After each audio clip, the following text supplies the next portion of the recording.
하나님을 친밀히 하는 삶을 살아내는 여러분 모두에게 주의 평안이 넘치시기 원합니다. 옆에 분과 이렇게 인사합니다. 얼마나 하나님하고 가까이 하고 계십니까?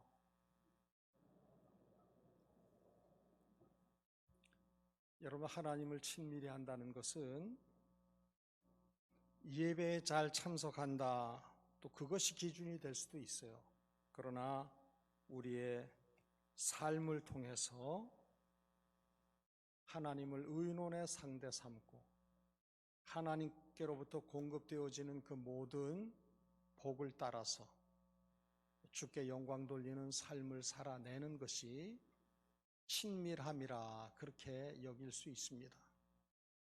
우리가 지난 주간에 추석 명절을 지냈는데 1년의 명절 한두 차례 부모님 찾아뵙는 그러한 수준하고 틈날 때마다 안부를 여쭙고 건너가서 살아내는 우리의 모습을 보여드리는 이러한 것들이야말로 얼마나 친밀한가 하는 것을 잴 수 있는 기준과 척도가 되어집니다. 그래서 예배당에 모이는 일도 우리가 부지런히 잘 해야 되지만 하나님의 자녀로 살아내는 삶을 성실히 잘 감당해야 된다. 동네에서 천방지축으로 삶이 엉터리 개차반인 사람이 있으면 네 부모 누구냐 그렇게 물어요. 우리가 살아내는 삶이 신통하지 못하고 사람들에게 판단과 손가락질을 받는다고 하면 우리 아버지께 욕을 돌려드리는 것이 된다 하는 것을 마음에 새길 수 있기를 바랍니다. 우리 모두는 예외 없이 복을 좋아합니다. 돈이든지 수고나 노력을 적게 기울이고는 많이 누리려고 하는 습성이 있습니다.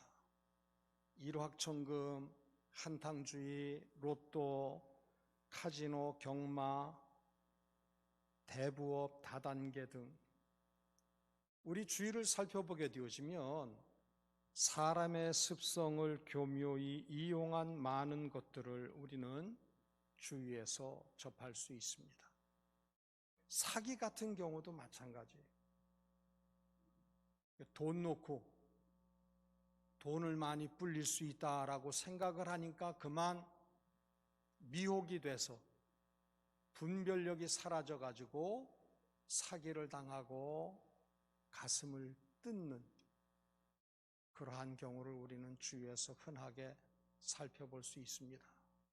적게 벌면 적게 쓰고 많이 벌면 그 많이 벌은 것 가지고 주위의 도움이 필요한 이들에게 하나님의 복을 흘려보내고 나누어 주는 것이야말로 진정 복된 모습이라 하는 겁니다. 복에 있어서는 동양이나 서양이나 별반 다를 것이 없습니다. 미천을 적게 드리고 많은 것을 얻으려고 하거나 심지어는 미천도 드리지 아니하고 수지 맞으려고 하는 것들을 우리는 주위에서 쉽게 볼 수가 있습니다. 대부분의 사람들이 소유지향적인 성격을 가지고 있습니다. 그래서 소유가 많고 지위가 높고 지식이 많고 건강한 것이 권세를 누리는 것이 명예를 차지하는 것이 복이라고 생각들을 합니다. 이 시간 우리가 상고하는 시편 73편의 중심되는 귀절은 28절 말씀입니다. 우리 한번 같이 받들어 올립니다. 하나님께 가까이 함이 내게 복이라. 내가 주 여호와를 나의 피난처로 삼아 주의 모든 행적을 전파하리이다. 아멘. 시편 기자인 아삽은 하나님을 가까이 하고 하나님 앞에서의 삶을 살고 하나님을 모시고 사는 것이 복이라 선언을 하고 있습니다. 28절 말씀에 하나님께 가까이 함이 내게 복이라 증거합니다.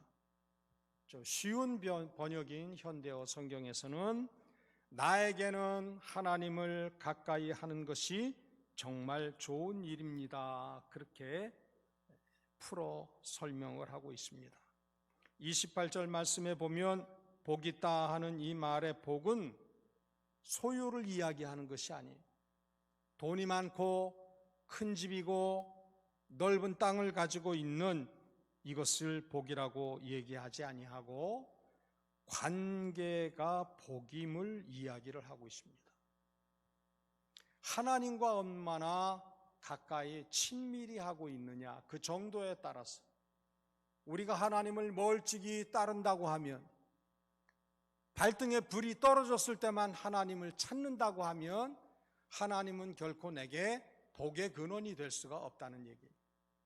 앉으나 서나 하나님 생각하고, 내 처한 형편에서 하나님이 지금 내 경우라고 하면 하나님은 어떻게 말씀을 하실까? 하나님은 어떻게 행동하실까? 하나님은 어떠한 마음을 가지실까? 이것을 늘 노심초사하면서 아버지의 마음을 헤아리는 것이, 하나님과의 관계가 바르게 정립되어 있는 것이 자녀된 우리에게는 복이라고 하는 겁니다. 하나님과의 관계가 반듯한 사람은 비록 소유가 적어도 권세가 없어도 건강하지를 못해도 그 자체 하나님과의 친밀함이 복이라 하는 사실입니다. 우리가 성경을 통해서 잘 아는 것처럼 첫사람 아담이 하나님께 범죄하고 타락한 이후로 모든 인간들은 창조주이신 하나님과의 관계가 단절되었습니다. 하나님과 우리 사이에 뭐가 가로놓여 있어요? 죄가 가로놓여 있어서 하나님과 우리 사이는 철저하게 단절되고 분리되어 있다 하는 겁니다. 그렇기 때문에 죄로 말미암아 단절된 하나님과의 관계 회복이 진정한 복이라 하는 겁니다.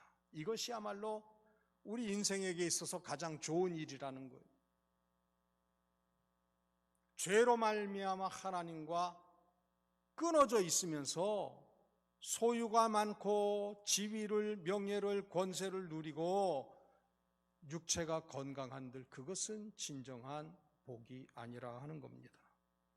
다른 번역 성경을 보게 되어지면 하나님을 가까이 하는 그것에 하나님을 가까이 하는 네게 복이 있다, 기쁨이 충만하다, 이렇게 풀어 설명을 하고 있습니다. 하나님을 가까이 하는 자가 기쁨도 누릴 수 있고 진정한 평안을 누린다고 하는 말씀입니다. 참 기쁨과 진정한 행복은 어디에서 오느냐 하는 겁니다. 어떤 사람들은 돈을 많이 벌면 행복하다고 여깁니다. 그래서 돈 버는 일에 온 마음과 뜻과 힘과 생각을 다해요. 그리고 돈을 쫓아다닙니다. 여러분들, 돈이 많은 것 좋은 일이지만 돈이 많다고 행복하거나 평안하지는 않아요. 왜?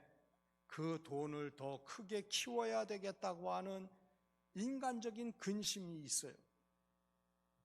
돈을 관리하는 일이 얼마나 골치가 아픈 일인지 모릅니다. 그렇다고 해서 가난하면 복되냐? 정직하고 최선을 다했는데도 가난한 것은 죄가 아닙니다. 그러나 분명한 것은 아무리 소유가 많아도 정직하지 못한 소유는 모래 위에 세운 집과 같은 것이 된다 하는 겁니다. 어떤 이들은 명예에서 참 기쁨이 오는 줄 알지만 그것도 다 물거품과 같은 것이, 권세에서 오는 줄 아는 사람도 있지만 이 또한 신기루와 같은 것이다 하는 겁니다. 대통령은 나라에 있어서 가장 크게 심부름을 해야 하는 모습이에요. 그런데 대통령 선거를 앞두면 한결같이 언론이 떠드는 말이 뭐라고 그래요?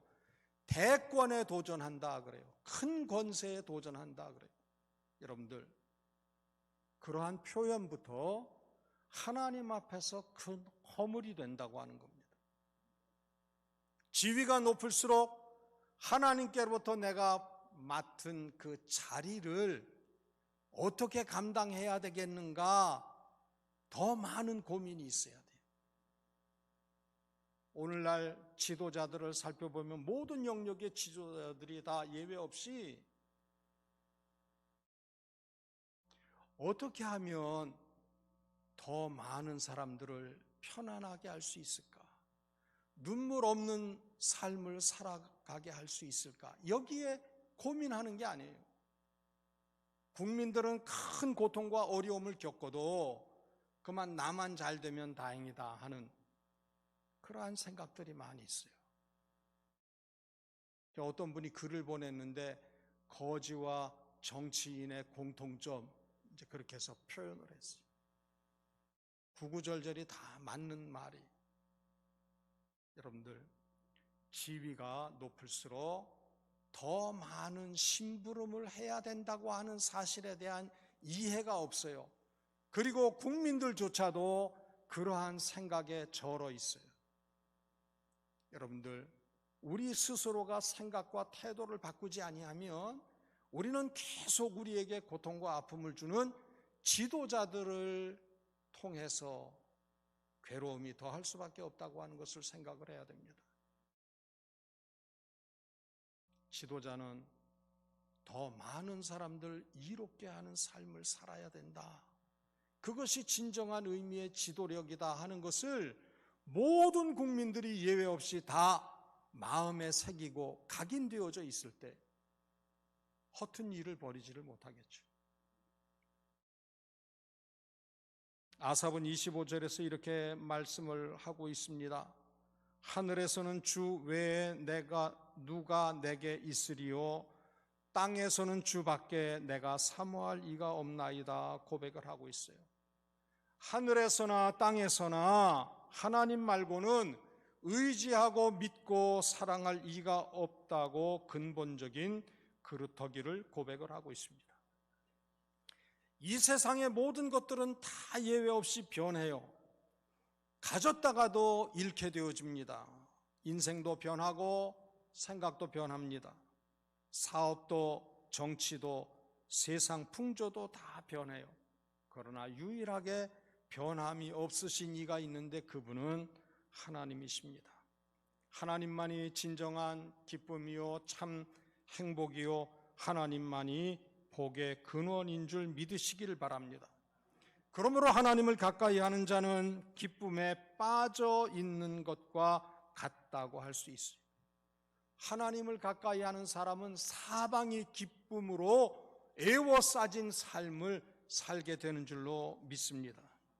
복잡하고 처절하고 어수선한 현실에서도 하나님 안에서 참 기쁨을 누리고 흔들리지 않는 요지부동하는 우리 모두가 꼭 되어야 될 것입니다. 여러분들, 사랑하는 사람의 이름은 생각만 해도 기분이 좋아요. 여러분들, 연애한 시절이 있다고 하면 애인을 생각만 해도 기분이 좋아요. 찬송에도 그런 고백이 있잖아요. 예수를 생각만 해도 내 마음이 좋거든. 그러한 고백이 있어요. 어린아이는요, 엄마를 부르는 것만으로도 행복해요. 학교 갔다 와가지고 집에 들어와서 제일 먼저 하는 말이 뭐예요? 엄마, 그래요. 근데 집에 엄마가 없어. 그럼 아이 표정이 어떻게 돼요? 그늘져요. 아이는 엄마를 생각만 해도, 엄마라고 부르기만 해도 행복합니다. 여러분들, 여호와의 이름은 밤낮 불러도 아쉬운 마음으로 하나님을 가까이 할 수 있기를 바랍니다. 헌금 찬송 때에 여러분들, 밤낮 불러도 늘 아쉬운 마음뿐일세. 누구 이름이에요? 하나님 이름. 하나님은 늘 불러도, 밤낮 불러도 아쉽고 껄쩍지근해야 된다는 거예요. 그렇습니까? 한 주에 한 차례 하나님 그리고 살짝 얼굴 보여드리는 그것만으로도 부담이 되는 생활하고 있다고 하면 스스로를 한번 살펴볼 필요가 있어요. 만 입이 내게 있으면 그 입 다 가지고 내 구주 주신 은총을 늘 찬송하겠네. 이 삶의 수준이 되어야 됩니다. 하나님은 우리의 기쁨이고 우리의 소망이기 때문에 하나님을 친밀히 하는 것이 복입니다. 또한 하나님을 가까이 하는 자는 하나님이 그의 영원한 피난처가 되시기 때문에 복받은 자입니다. 우리 26절의 말씀 같이 받들어 올립니다. 내 육체와 마음은 쇠약하나 하나님은 내 마음의 반석이시요 영원한 분기시시라. 아멘. 하나님은 내 마음의 반석이라는 거예요. 영원한 분기시라고 증거하고 있습니다. 분기시라고 하는 말은 유산이나 몫이라고 하는 뜻이에요. 상업적인 용어로는 미천이라 하는 그러한 의미가 있습니다. 하나님은 내 마음의 반석이시요 영원한 나의 미천이시기 때문에 다른 것을 다 잃어도 하나님만 모시고 살 수 있다고 하면 그것으로 된다는 거예요.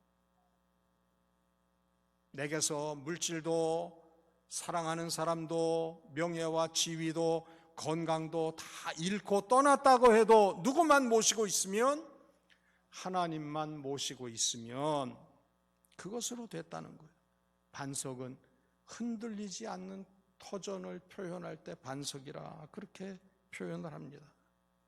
여러분들 건강이 무너지고 지식도 사라지고 재산도 흩어지고 아름다움도 바뀔 거예요. 나이 먹으면 많이 배운 것도 소용없고요, 돈 많은 것도 소용없고 똑똑했던 것도 소용없고 잘났던 것도 다 소용없는 때가 오게 되어집니다. 그러나 영원히 변치 않고 사라지지 않는 바탕이 있습니다. 그 바탕이신 하나님께 우리의 삶을 맡기면 거기에 기쁨이 있고 하나님은 우리의 피난처가 되시는 줄 믿습니다. 하나님께서는 이사야 선지를 통해서 지금도 말씀하고 계세요. 따라합시다. 돈 없는 자도 오라, 목마른 자도 오라, 가난한 자도 오라. 가난해서 어려움 당하고 있느냐? 하나님은 부르시는 거예요. 내게로 오라. 내게 와서 쉬어라. 병들어서 고생하고 있는 자가 있느냐? 내게로 오라는 거예요. 나는 치료하는 여호와니라 부르시고 계십니다. 세상이 나를 외면하고 믿었던 이가 내 곁을 떠난 때에도 하나님께서는 나를 붙드시고 피난처가 되시고 요새가 되셔서 나를 인도하심을 믿으시기 바랍니다. 이 믿음이 없다고 하면 어떻게 고통을 견딜 수 있겠어요? 질병과 다가오는 여러 모양의 아픔을 이길 수 있겠습니까? 십자가에 달리신 예수님을 생각할 때 고난을 이길 수가 있는 줄 믿습니다. 나와 우리를 구원하시려고 아들을 내어주신 하나님을 생각할 때에 우리의 아픔은 아무것도 아닌 게 돼요. 여러분들, 자녀를 앞세운 분 속상하고 힘들죠. 소망도 낙도 없죠. 가슴에 묻어야 되는데, 그런데 우리는 어떠한 은혜를 누리느냐? 아버지 하나님의 마음은 어떠하셨을까? 독생자 예수 그리스도를 온 인류를 위해서 십자가에 철저히 내어주시고 죽이신 그 아버지 하나님 마음은 어떠셨을까? 자녀를 잃고 큰 근심과 고통 중에 있을 때 우리의 입에는 이러한 고백을 담아야 돼요. 이제 제가 하나님 아버지 마음을 경험합니다. 고백할 수 있기를 바랍니다.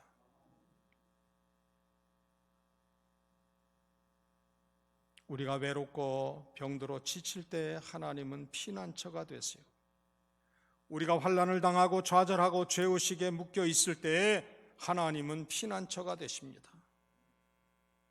우리가 그 모든 겪는 상황에서도 하나님을 찾을 수 있다고 하는 사실이 은혜요, 복이라는 것입니다. 피난처 되시는 하나님께 가까이 있고 그 하나님 안에 내가 있기에 복이라고. 다시 말합니다. 복은 소유에 있지 아니하고 관계에 있습니다. 바른 관계요 친밀함입니다. 여러분들, 복은 내가 누리고 있는 배경이나 물질이나 경력이 결코 아니라고 하는 사실을 꼭 기억을 하시기를 바랍니다.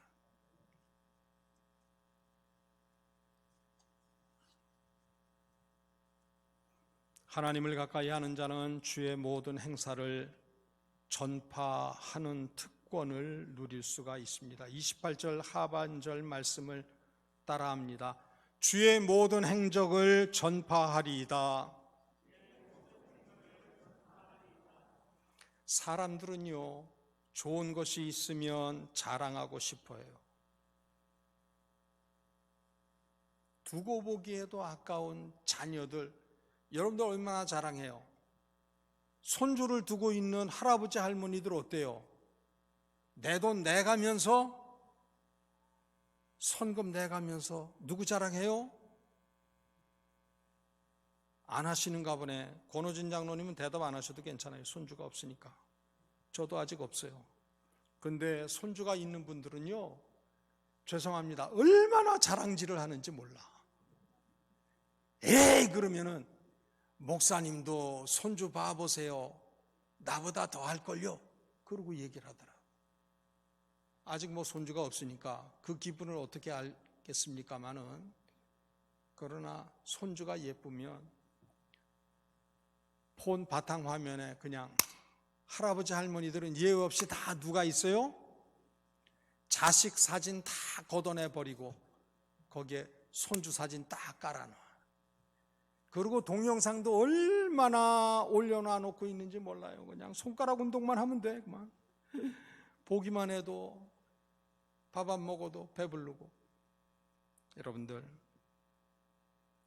좋은 물건도 자랑을 해요. 내게 아주 고가의 명품이 있다, 그거 얼마나 자랑을 하고 싶어 하겠어요. 어떤 양반은 비싼 거여서 집에 모셔두는 경우도 있지만, 어떤 분은 생각을 달리 해가지고 틈날 때마다 들고 다니고 걸치고 다니고 그래요. 여러분들, 시편 기자는 주의 모든 행사를 전파하리라, 자랑하리라, 그가 내게 행하신 모든 일을 내가 전파하리라 고백을 하고 있습니다. 진정한 복은 무엇이냐? 내가 누리는 구원, 나의 기쁨, 내가 경험한 행복을 나만이 간직하고 누리는 게 아니라 다른 사람들에게 그 내가 경험한 구원과 기쁨과 행복을 나누는 거예요. 귀하고 복되고 소중한 것은 나만 간직하지 말고 다른 사람도 누리도록 안내하고 인도하실 수 있기를 바랍니다. 이 모습이 한마디로 뭐예요? 전도. 구원의 도리, 복음을 증거하는 것이에요. 나의 구원과 행복과 기쁨과 평안을 확장해 나아가는 것이 전도요 복인 줄 믿으시기 바랍니다. 하나님께서 우리에게 구원의 은혜를 허락하신 것은요, 우리도 사랑하시지만 우리를 통해서 또 다른 많은 사람들이 멸망받을 처지에서 건짐을 받아 하나님의 자녀로 구원 누리기를 소원하기 때문에 우리를 먼저 부르신 거예요. 명절 때 되면은 안 믿는 가족들 때문에 종교 전쟁을 하고 있다, 내가 신앙적으로 핍박을 받고 있다, 그렇게 불평할 게 아니에요. 어떻게 해서든지 사랑하는 사람들을 한 사람 한 사람 복음으로 정복을 해서 모든 이들이 모일 때마다, 친척과 가족들이 모일 때마다 하나님 앞에 감사의 예배로 영광을 돌릴 수 있기를 힘써야 되는 거예요. 내가 구원받아 놓으니까 이 불신 영혼들이, 마귀의 악한 세력들이 나를 갖다가 이렇게 핍박하고 괴롭히는구나 장탄식을 할 게 아니고, 그래, 하나님이 믿는 이 아무도 없는 환경에서 나를 불러 지목해서 자녀 삼으신 것은 나를 통해서 우리 부모님, 우리 형제들, 우리 친척들, 우리 친구들이 예수 믿고 구원의 복을 누리기를 소원하셔서 내게 이러한 은혜와 특권을 주셨구나 생각을 하고 주의 행사를 전파하는 일에 전심할 수 있어야 됩니다.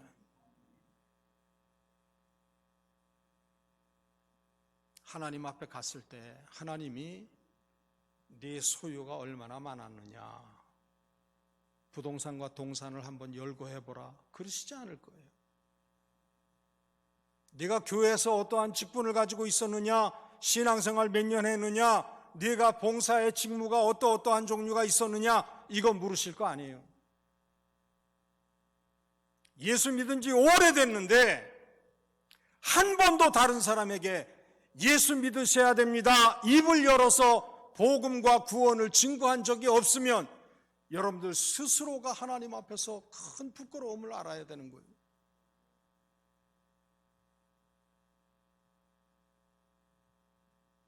천천만만의 구름 같은 영혼들, 구원 얻은 인생들 모여있는 그곳에서 주님은요, 네가 입술을 열어 예수를 증거해서 구원 얻은 이가 누구다 아무개도 이렇게 나 때문에 예수 믿은 사람들을 모아놓고, 여러분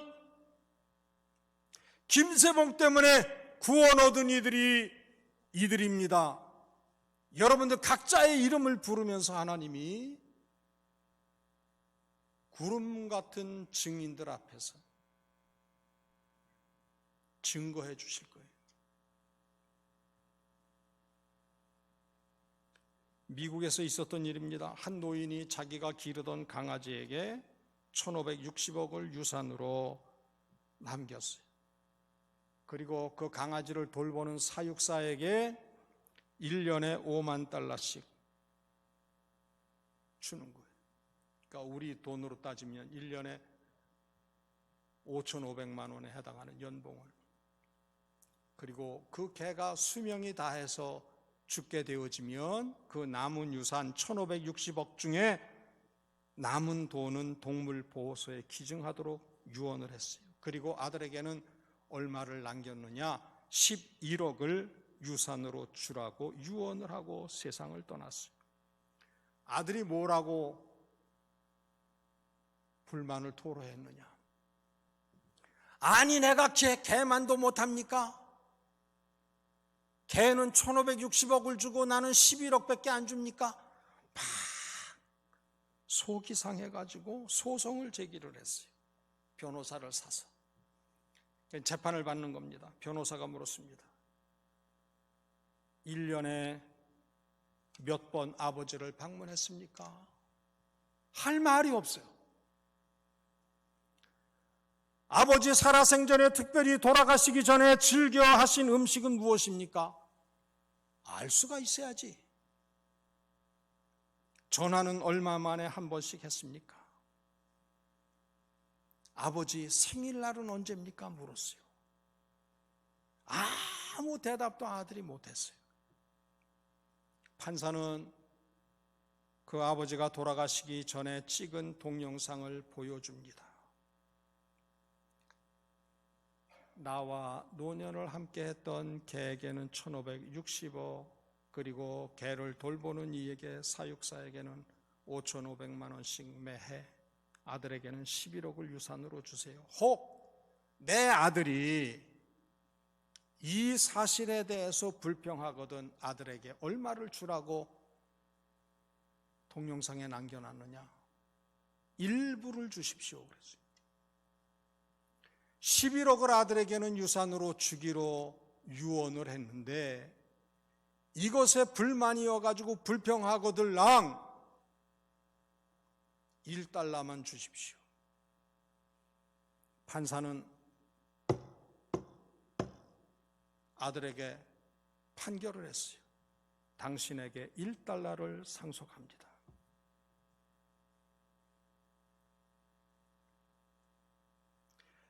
여러분들 개를 기르는 분들을 보면 속 썩이는 자식 새끼들보다 이 개는 발자국 소리만 듣고서도 집안에서 벌써 난리야 난리. 문 열고 들어서면 말이죠, 막 껑충껑충 매달리죠. 막 얼굴을 핥아대죠. 근데 자식 새끼들은 어때요? 때가 돼도 안 와. 소식도 안 들려줘. 적막강산이. 죄송합니다만 개만도 못한 인생들이 얼마나 많이 있는지 몰라요. 자, 뒤집어 생각을 해봅시다. 하나님 아버지 앞에 나는 얼마만큼 기쁨이 되기를 위해서 수고하고 애쓰는가? 스스로의 삶을 한번 점검을 해보세요.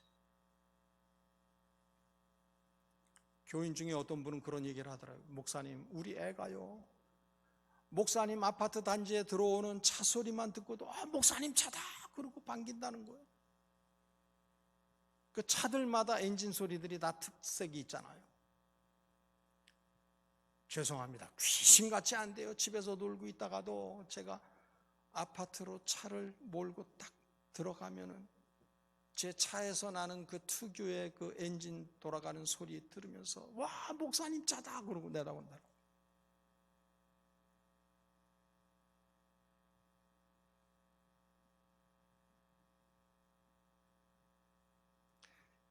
신앙의 아버지인 목사, 저가 타고 있는 차 소리만 듣고도 그렇게 반가워하는 아이들이 있다고 하면, 주인의 발자국 소리만 듣고도 그렇게 난리를 치는 개가 있다고 하면,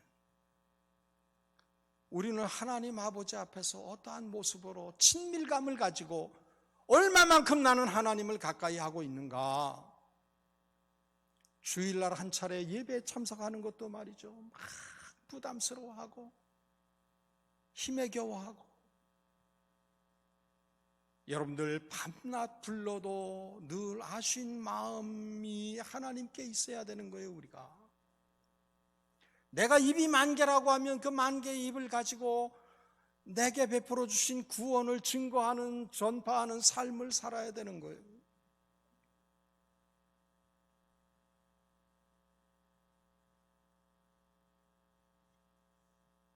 부모 공경하는 것 이상으로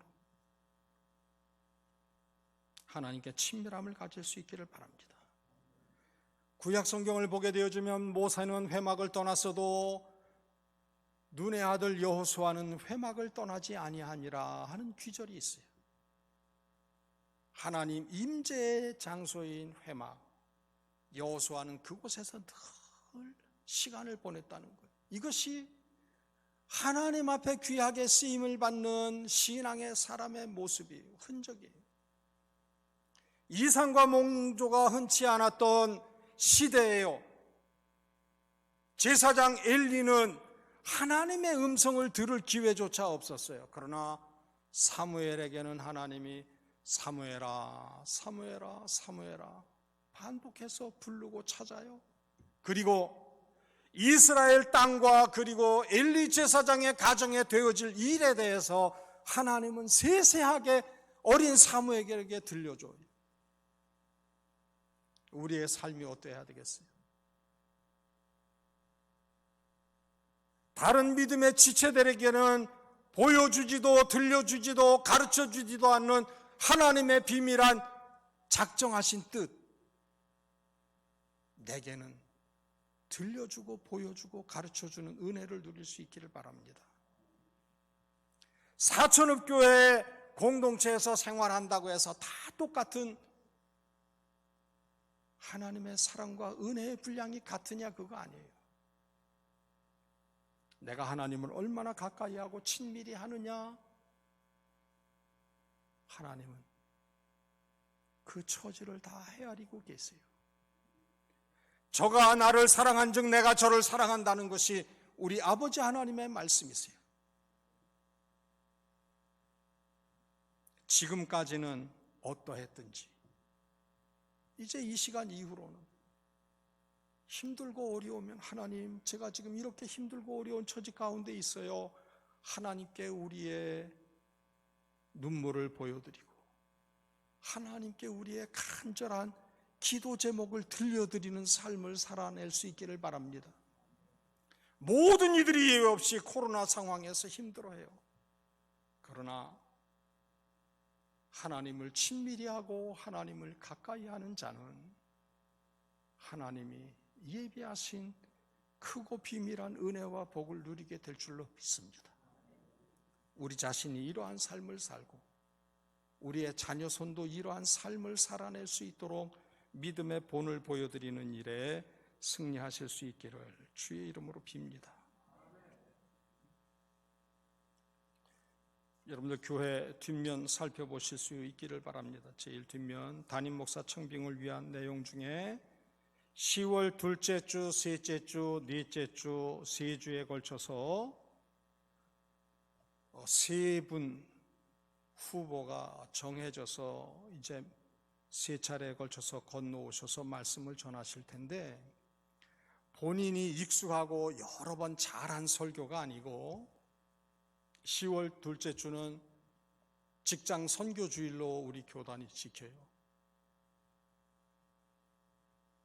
10월 셋째 주일은 공교롭게도 우리 교회 창립 기념 주일이.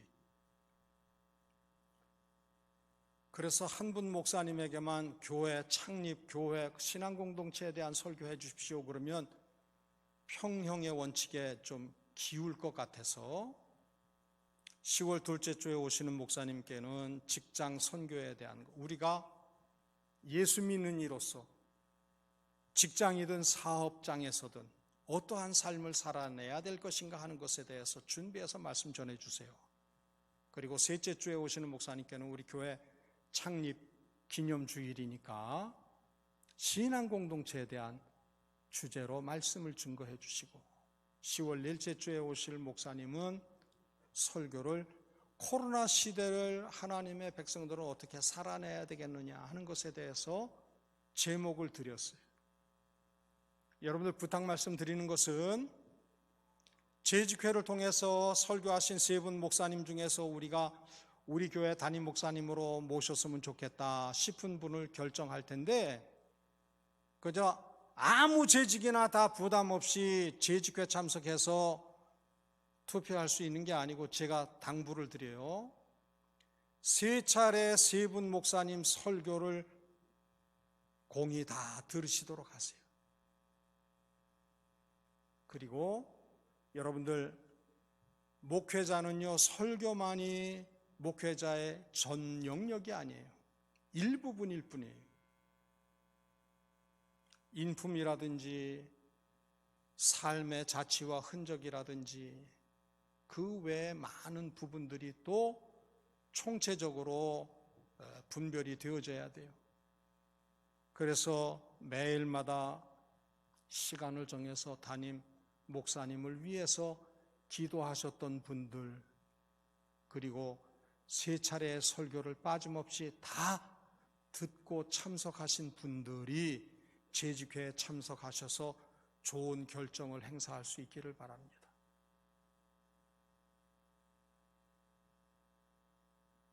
이것은 여러분에게 맡기는 거예요. 여러분이 모실 목사님에 대해서 얼마만큼 마음과 시간과 기도와 배려가 있었는가, 그러한 분들이 모여서 선한 결정을 할 수 있기를 원하는 겁니다. 평소에 1년 가야 재직회라고는 한 번도 참석 안 했던 재직회원이 큰맘 먹고 내가 투표권을 행사해야 되겠다 참석하는 분은 바라지를 않아요. 저는 원하지를 않아요. 꼭 기억을 하시고 제가 여러분들에게 요청드린 대로 잘 준비되어진 가운데 선한 결정을 하실 수 있기를 당부를 드립니다. 우리 청빙할 목사님을 위해서 기도 제목 나와 있는 1, 2, 3번 가지고 우리 잠깐 기도하고 제가 설교 마무리 기도하도록 합니다. 우리 주님 찾습니다. 주여! 아버지 하나님, 하나님의 기뻐하시는 뜻을 사천읍 교회를 통해서 온 성도들과 함께 이루어가기를 원하는 담임 목사님을 선택하기를 원합니다. 우리의 인간적인 조건으로 헤아리지 않게 하시고 다윗과 같이 하나님의 마음에 합한 자, 사무엘과 같이 늘 하나님의 음성에 예민한 자, 목사님으로, 담임 목사님으로 모시고 함께 하나님의 뜻을 이 땅 가운데서 세워가기를 원합니다. 주님 도우시고 인도하셔서 잘 준비되어진 말씀, 삶으로 풀어내는 말씀을 세 분에게서 듣게 도와주시고 선한 결정을 할 수 있는 모든 재직들이 되게 하시기를 원하고 기도드립니다. 모든 성도들이 한 마음으로 아버지 하나님의 뜻을 분별하게 도와주시사 주께서 가르쳐 주시고 보여주시는 바를 따라 선한 결정을 통해 주님 나라가 더욱더 견고히 세워지는 복을 허락해 주시기를 원하고 기도드립니다. 수고한 청빙위원들, 저들의 수고가 아름다운 것으로 온 성도들과 함께 기뻐할 수 있는 은혜의 날을 신속히 허락해 주시기를 원하고 기도드립니다. 아버지 하나님, 믿음의 아버지를 결정하는 이 일에 우리가 인간적인 기준으로 판단하지 않게 하시고 아버지 하나님의 마음으로 보게 하시고 듣게 하옵소서. 주님, 말씀을 받기를 원합니다. 준비하신 목사님만큼이나 은혜를 사모하는 복된 심령들 되게 도와주셔서 재직회를 통하여 아름답고 선하고 기뻐하신 결정이 이루어질 수 있도록 주님 은혜를 베풀어 주시기를 원하고 기도드립니다. 아버지 하나님, 소유도 건강도 명예와 권세도 조건이 복이 아니라 관계가 복임을 믿습니다. 태초에 관계가 있었다고 주장하는 이들도 있습니다. 주님, 깨어진 관계를 회복해 주시는 하나님의 은혜, 예수 그리스도 십자가 구속의 사랑을 마음껏 간직하고 그리스도의 날까지 승리하는 모든 성도들 되게 하옵소서. 우리가 누린 구원을, 예수 그리스도의 십자가 복음을 증거하는 일에도 넉넉히 승리하는 모든 성도들 되게 하옵소서. 예수 그리스도의 이름으로 기도드립니다. 아멘.